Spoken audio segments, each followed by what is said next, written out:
Nós já conversamos um pouco sobre as membranas, sobre o esqueleto, falamos um pouquinho sobre o centro de produção de energia, né? Que são aí as mitocôndrias, falamos um pouco dos centros que produzem nutrientes, que são o caso aí dos cloroplastos. Vamos falar um pouquinho agora de uma organela bem peculiar que é responsável pela produção de proteínas.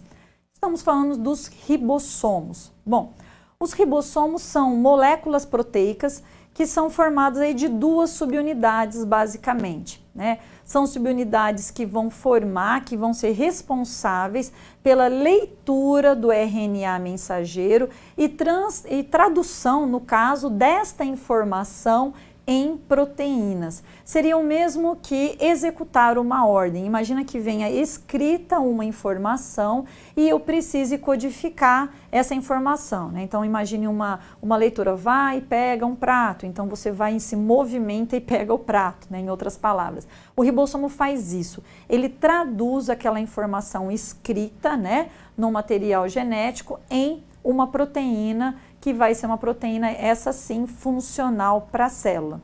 O nosso ribossomo tem, então, além dessas duas subunidades, um pedaço também de RNA ribossomal, e os ribossomos eles são sintetizados numa região específica do núcleo, que é chamada de nucleolo. Bom, como função, então, principal é a tradução do material genético para proteínas, então ele faz essa transferência. Mas, para fazer tudo isso, em que lugar que ele estaria principalmente disperso? Ele não fica só solto, né? Existem alguns que estão livres e outros que estão associados ao retículo endoplasmático, né? Então, eles estão em vários lugares, mas com especificidades diferentes. Aqueles que estão livres no citoplasma, eles podem ocorrer ou como um único ribossomo, ou como os chamados polirribossomos, tá? Ou também, que vocês já devem ter visto, como polissomos. Eles estão em maior número do que os ribossomos associados com retículos naquelas células que vão reter a maior parte das proteínas que são fabricadas dentro de vacúolos. Já naqueles, né, no caso daqueles que vão estar ejetando, que vão estar colocando, estão mais associados com aqueles ribossomos vinculados ao retículo endoplasmático. Eles são também os responsáveis pelas proteínas que estão em solução lá no citoplasma ou formam elementos móveis ou estruturas que são estruturas citoplasmáticas que são mais importantes. No caso dos ribossomos, que são aderidos ao retículo, eles estão associados já externamente a essas membranas, a essas grandes bolsas, e eles formam o que nós chamamos de retículo endoplasmático rugoso. Rugoso por conta dessas estruturas de ribossomos que são encontradas na parede dessas grandes bolsas, né? Eles ocorrem em maior número naquelas células que secretam essas proteínas que são fabricadas, como é o exemplo de células pancreáticas que vão produzir essas enzimas digestórias. Bom, eles são também os responsáveis pela formação de proteínas e de membranas que são estocadas em vesículas no citoplasma ou que são exportadas para o exterior das células. Os ribossomos eles também estão localizados nas células eucarióticas e também vão ser observados nas células procarióticas, né? Então, assim como as mitocôndrias, assim como os cloroplastos, eles também têm uma origem ancestral comum. Tanto em pró como em eucariotos, nós temos a tradução. Lembra que nós falamos que o DNA é universal? Então, o DNA é universal, então o código, a leitura, o processamento também ocorre de maneira universal. Basicamente, os ribossomos procariotos são um pouco menores do que aqueles ribossomos de eucariotos. Isso é medido em termos de peso molecular de sedimentação. Então, quando colocados em ultracentrífugas, é observado que o ribossomo procariótico ele fica numa altura diferente, ele é mais leve do que o ribossomo eucariótico, né? Quando nós falamos em evolução dos ribossomos, a gente pode explicar a origem, né, o desenvolvimento da vida a partir aí dos ribossomos. Parece uma coisa maluca, né? Pensar isso, mas os ribossomos estão muito associados com a sensibilidade também a antibióticos, porque lá em procariotos, em várias organelas, né, nós temos expostas aí antibióticos, e um dos alvos dos antibióticos é justamente na síntese proteica de procariotos.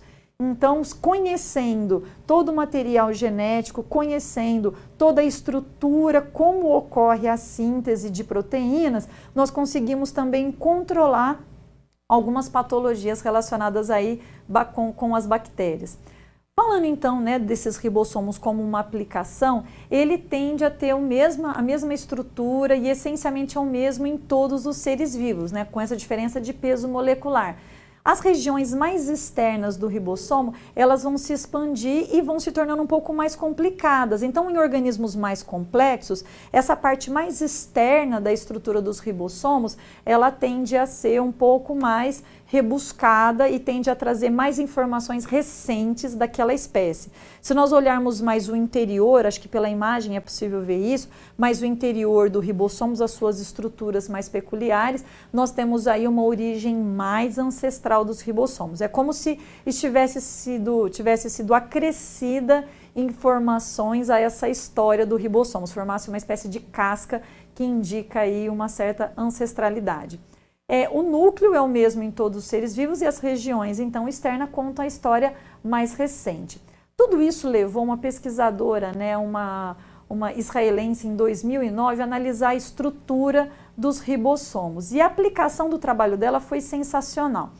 Bom, hoje vamos pensar como que os antibióticos atuam. Se você está com uma dor de garganta ou, por exemplo, tem uma infecção urinária, nós fazemos uma análise, fazemos uma coletagem, mas em geral nós temos antibióticos que vão eliminar vários tipos de bactérias.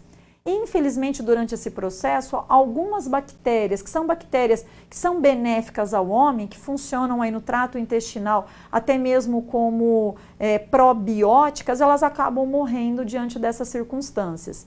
Então, o que nós temos? Nós temos hoje um grande problema associado com o uso de antibióticos, por isso que ele tem um uso mais restrito, não pode ser comprado sem receita médica, porque se nós utilizarmos muitos antibióticos, o que acontece é que tem havido uma maior resistência de bactérias.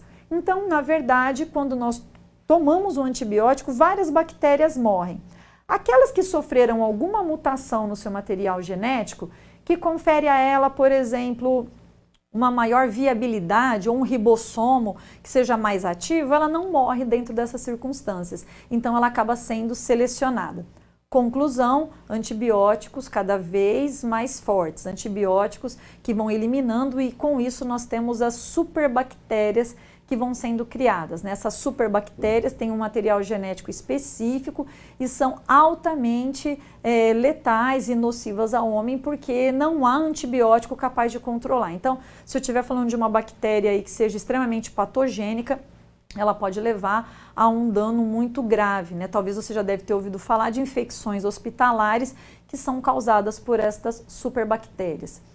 Mas, em 2009, o prêmio Nobel foi para essa israelense que descobriu uma forma de identificar as bactérias pelo ribossomo e produzir antibióticos que sejam específicos para aquela determinada bactéria. É como se nós invertêssemos agora a ordem desta aplicação. A gente coloca um antibiótico que é específico, então para cada bactéria, um único tipo de antibiótico que vai agir diretamente sobre o ribossomo. Quais são as vantagens disso? Eu vou ter uma interrupção do processo de tradução do código genético especificamente daquela bactéria que é patogênica.